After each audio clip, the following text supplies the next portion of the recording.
I'll talk about on that last play at the plate right there as the Mets are shut out for the third time this year. And I think, as Ronnie and Gary and Keith were talking about it, the fact that they called Pete out at the plate to start, you had to have clear and defining evidence to overturn that, both from an obstruction standpoint and did he get the hand down on the plate there, Todd? Yeah, I mean, I'm going to sit here and assess this tonight. I'm sure I'm going to talk about it tomorrow, and I don't think there's going to be a 100% clear answer. I think that's the thing that's going to be frustrating for anybody involved in this. Pete did what he could. Jeff did what he could to try to get the run home. And Amaya at the plate does what he's supposed to do. He gives him a lane in the front, and this is where the question mark comes in. That's a great relay right there. You see the throw as it's tailing into Pete, brings the catcher into the plane where he can block the plate, and that's where the gray area is. Was he blocking the plate? Was it obstruction?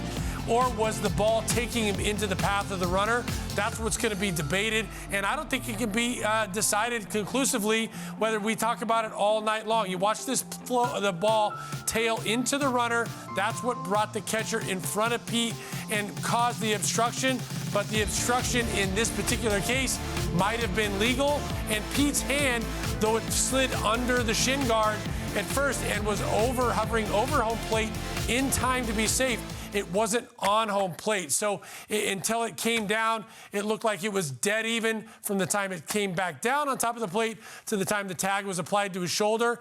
And because of the fact that it may look to us in replay over and over again like it was a tie, but the initial call was out. So then the official call won't be overturned unless there's compelling evidence and obvious evidence to be able to overturn it. So as soon as that out call was made, it became something that they had to really consider the obstruction call to be able to find a way to get that overturned.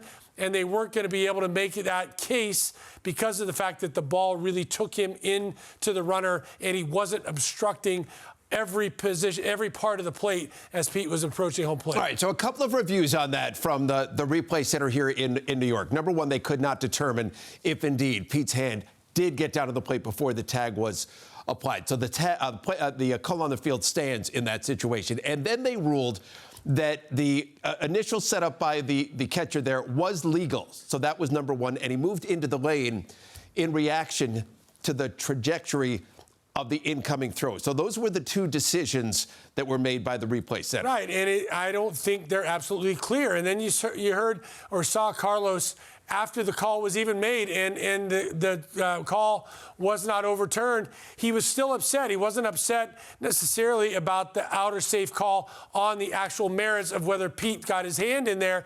He was upset about the obstruction call, saying, wait, the rule states he cannot stand on top of home plate and field without the baseball. He clearly was standing on top of home plate without the baseball. The overhead look at this one is a good one to be able to see where his foot actually was, and I think the determination was made not that he was not standing on the plate, but that he was giving him the front of the plate as the lane. And he was giving him the front of the plate.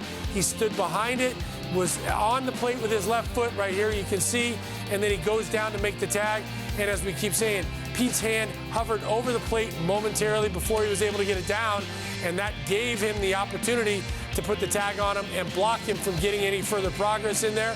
And maybe at the end of the day, this is a perfect execution of a relay and tag by the Chicago Cubs, and there's nothing Pete really could have done any differently, and there's nothing that the umpires could have done any differently, and it just turned out to be something that, depending on which uniform you wear and which team you root for, you can see it a completely different way. And the way the Mets saw it is there was obstruction and maybe Pete got his hand in there. The way everybody else saw it, or at least the umpire saw it, is he gave him a lane and the tag was was on him, but in time while Pete's hand was still hovering above the plate and it couldn't be overturned.